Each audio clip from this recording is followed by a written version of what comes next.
Hi everyone, I love you so much. I just stepped on a moist Cheerio. Anyway, I forgot what I was gonna say. Welcome to Stump Kitchen. We're gonna do a little chit chat episode today. I got a really great question from a subscriber talking about my arm, this arm here. And so I'm gonna answer that question because yeah, sorry, and I'm making my camera bounce.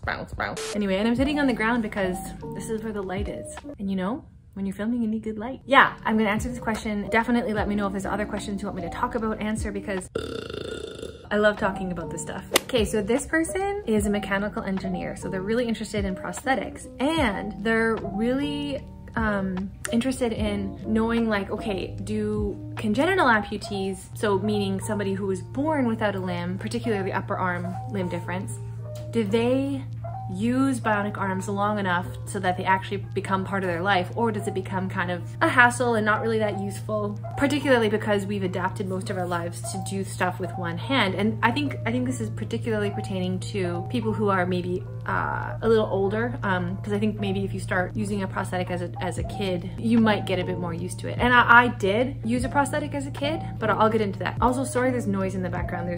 It's a lawnmower day, so I picked a great day to film. Really good day. They ask, you know, one of the challenges of the bionic arm at any price is getting the user to hang with it long enough to actually learn to ride the bike, so to speak. But whether using it ever becomes the preferred way of doing something you were doing before is an answer I'd like to see. So, old habits die hard, yes. And the old way is probably the path of least resistance for you and most of the things you accomplish from day to day. Yeah, meaning like with the body that I was given. You know, is there a desire to do a given thing, a certain task with two hands like everybody else, or just in a new way? So they're asking this. Let's dive in, shall we? Let's dive into this one. Also, what is this? Hi there. Hello, old friend. Ding dong. Prosthetics. Wow, this is a big topic. First and foremost, I cannot stress how important it is to remember that an individual's journey with prosthetics is completely personal and completely, what's the word? Unique. It's different for everybody. So I'll tell you a little bit about my prosthetic journey, which I've done a bit on here before, and then speak about, you know, more to the question. But first I want to just say, like, anything that I say is completely from my own perspective as somebody who was born without a hand, as a congenital amputee or somebody with a congenital limb difference. I did not experience limb loss. I don't experience phantom limb pain. Did not ever have to relearn tasks, you know, missing a limb versus having one, as somebody who was, you know, has an acquired amputation, so after birth. So that's my experience. Anyway, my prosthetic journey. So when I was little, the doctors, they said to my parents, like, let's get her in a prosthetic ASAP so she can get used to it. Because the medical model then, and still now for the most part, really is prosthetic reliant, prosthetic heavy. I think because there's still a lot of work to do in terms of how people view and judge, you know, how a disabled person, you know, is going to navigate the world, and they just assume a prosthetic's going to make it better, which in some cases it does, and in some cases it really doesn't. They took me in, my parents took me in, and I think I got my first prosthetic when I was like maybe 18 months or so, and like when I could like sit up and move around and stuff, or maybe even younger, because I think I was crawling first. Anyway, around there. The first one was just a static arm, so it didn't move and it was kind of flexible, so I could use it to crawl. But I guess mom said, like, when they put it on me for the first time, it was like when you put a shirt on a cat. Like, if you've ever put a shirt on a cat, you know that, like, you put it on and then they're just like, they just like fall over. They tried it for a while, but they didn't really force it, and it was like a really hot and cold thing for me, mostly cold. Later in my childhood, the doctors kept recommending prosthetics, and so I had them throughout my entire childhood until I was 11 or 12. The next one was like a body-powered hook, so it kind of looked like this. And if I extended my arm out, it would open, and if I brought my arm back in, it would close, kind of using a strap around my shoulder to kind of offer some resistance. That one I remember using a little bit more, like trying to use, because I was old enough to like be like, okay, I understand what's happening, this is kind of cool, but it really got in the way because like I would just take it off if I could, and for me, I think because my parents weren't like forcing me to wear it every day, which I think is a great choice. I don't think any child should be forced to do anything like that. Like there are some things that you have to do, like you have to help your child brush their teeth. I don't know, you know what I mean? Yeah, so they didn't force it. I had some like bodily autonomy when I was little, and that was really, really nice. So I didn't have to wear my prosthetics all the time. And they kind of followed my lead. If I looked happy, they let me be, and if I didn't, they changed it up. So yeah, I just didn't decide to wear them too much because they weren't really enhancing my life. And my parents weren't willing to wait around until I got used to them so that they could potentially enhance my life, which is what a lot of people try to do, especially like medical professionals. Some of them encourage it, but we didn't take that approach, and I'm so thankful for a couple of reasons. First, I just wasn't happy because I didn't wear prosthetics all the time as a child, and in fact, mom said I would go to school, like kindergarten, and I would take it off as soon as I got there, leave it on the shelf, and then put it on again before I came home. And finally my teacher told my parents, and they were like, wow, we're really not gonna push this at all. And so from kindergarten on, like I had them around, but I would always make my own choice if I wanted to wear it or not. And usually it was because I would wear it because I wanted like a talking point or something fun to show people, or it was more like a party trick thing, or like maybe I would have moods where I was sick of having questions about my arm and I would rather have a prosthetic to talk about than talk about my stump. That could have been a thing too, that feels right for me as I say it out loud. Anyway, back to why I think it's important to not, you know, force prosthetics on people. I was given the chance to learn and do tasks in my own way with the body that I have, and I wasn't given too much guidance or support or help from my parents and people around me. So I was left to my own devices to learn how to crawl, to learn how to hold a bottle. Apparently I would hold my bottle with my feet a lot. I would just kind of lay there and just like hold my bottle. Oh, I bonked my head on the chair. And I guess I would do fun little things with my feet when I was little, more than I do now. I still use my feet, but I did use them a lot when I was a kid apparently, which I think is so cool. So just like look how kids adapt, right? And yeah, I got to figure out how to tie my shoes with one hand. And that day I remember, I don't actually remember, I remember around about when it was, but my dad said, like I went to kindergarten, and I think it was the end of kindergarten, I noticed that everybody else had laces. I had Velcro. And I got home one day and I told my dad, how do we fix this? Show me how. Show me how. Like I wanted to fix that I didn't have shoelaces and I didn't have them like the other kids. And Dad showed me, and he said it took just one day of me practicing a bit, and I found a way to do it. And I remember it being a little bit frustrating, I think, but I learned a great way. And I remember so much of it involved my mouth. Like I had my foot up here and I would use my stump to kind of hold the laces, but then to actually pull the laces tight, I would put one loop in my mouth and one loop in my right hand and pull them like that. And it wasn't until later in life that I developed the ability to kind of slide my stump into one of the loops, and sometimes I'll use my little thumb here to kind of tighten, or I'll use my whole stump if it's a big loop. But I remember I was so proud, and probably like grade 1, grade 2, even grade 3, I was using my mouth to tie my shoes. It was amazing, and luckily I was very flexible. Not so much now, but you know, I could in a pinch if I needed to. Plus so many other things, like just carrying stuff, weight bearing. I did gymnastics, and in gymnastics I didn't wear a prosthetic. Like that would be, for me, probably a bit dangerous. So I got to learn my limits and my strengths all on my own with the body that I have. And later on in life, I see it benefiting me so much. Because I'm able to problem solve, I'm able to troubleshoot, I'm able to try new things, and I know what I'm able to do. And it's kind of nice because I surprise people a lot. You know, I'll do something and they're like, whoa, yeah. And I'm like, yeah, I got this, I know my body.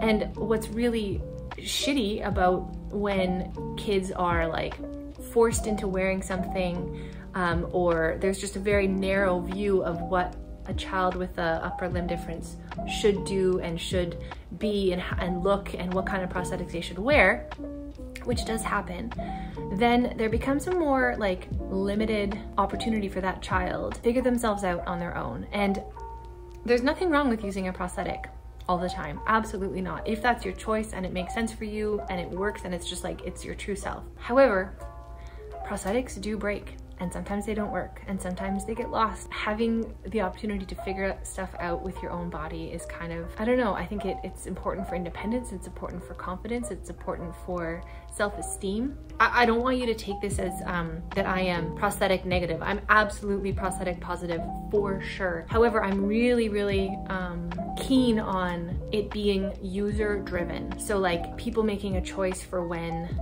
and how and what they want to wear for their bodies and what they need, and have that be their own intrinsic like choice and motivation, and that they've been given the chance to figure stuff out on their own first. One of the downsides of, you know, having a more limited view of people with an upper limb difference that I've seen in, you know, friends or people that I've talked to all around the world, because I've connected with hundreds of people with limb differences. I have seen where some parents have literally done everything for their child, and their child is like getting older, and there are certain tasks that, you know, say for me personally, I had been doing, you know, since I was quite young, lots of different things. And of course I would need help with some things too, but little basic tasks that the families have just kind of taken for granted that like they just thought the kid couldn't do.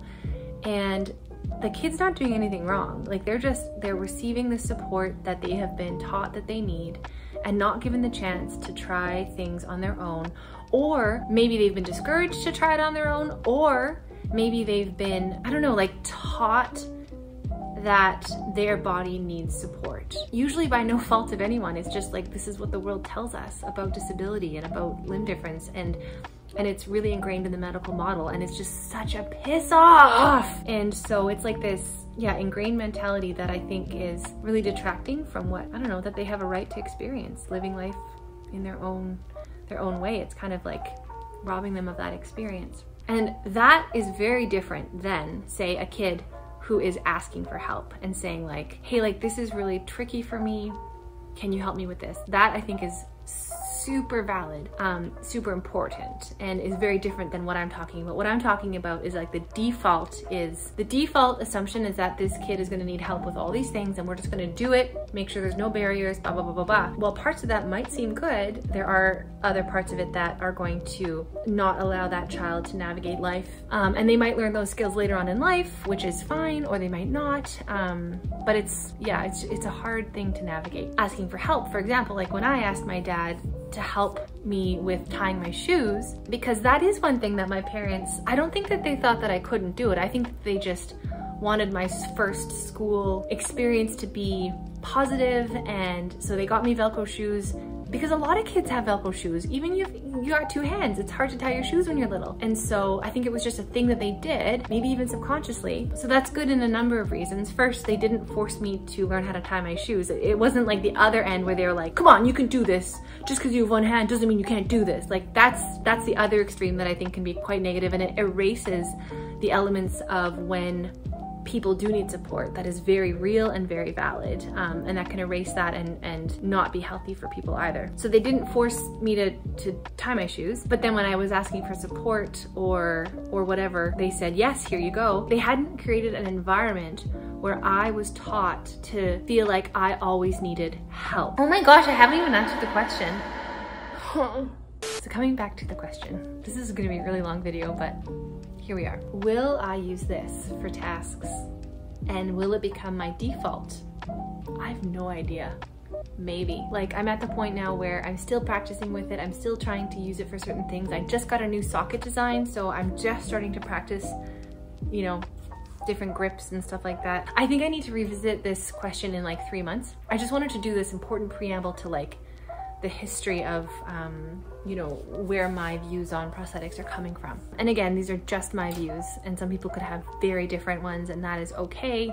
But just know, like, these are choices that I would make for my family, and the choices that you make for your family, they are your choices. And I would always hope that they are coming from an informed, balanced, child-driven and user-driven place. Given my track record, you know, I had a myoelectric when I was younger as well. That was my last like actual arm type prosthetic that I had. And that, again, I would just not wear it, or if I did, it was just once in a while for fun or maybe for some pictures, but it wasn't like an everyday thing at all. And it just ended up gathering dust. It didn't work as like an integrated part of who I am. But some people who put on prosthetics, they end up being a very integrated part of who they are, which is brilliant. And these are people who are congenital amputees, so very different from my experience. So like, for example, my awesome friend, Angel Giuffria, she's an actor, and she uses a bionic arm. And this is something that is like extremely integrated in her day-to-day life. It's like part of her, and it's like, this is her arm, you know?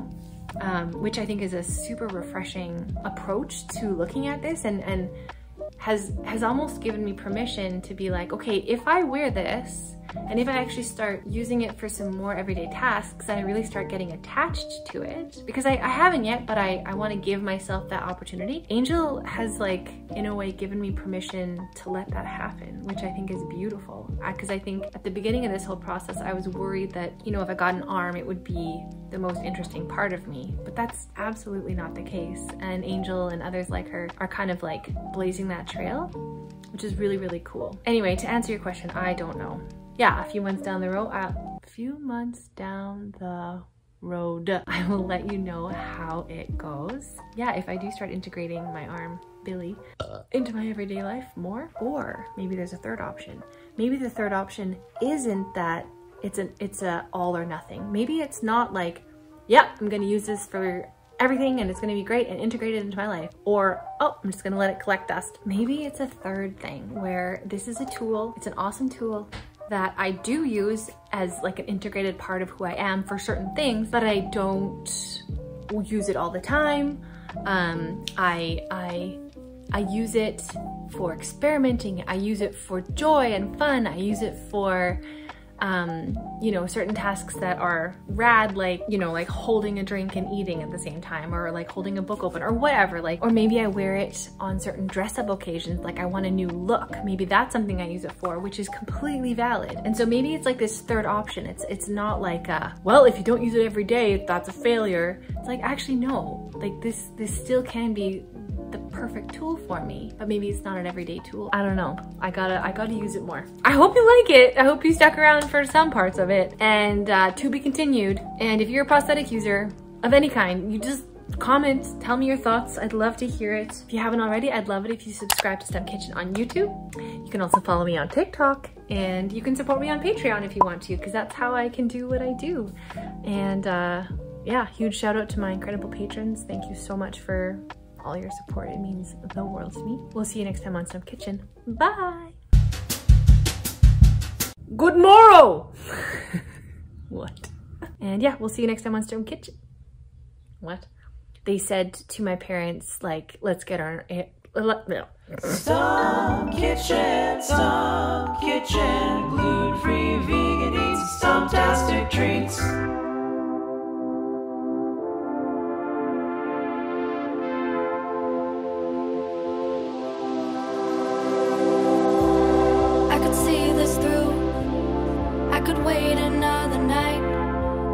One more night, I could fight it through till the darkness turns to light. One more night, one more night.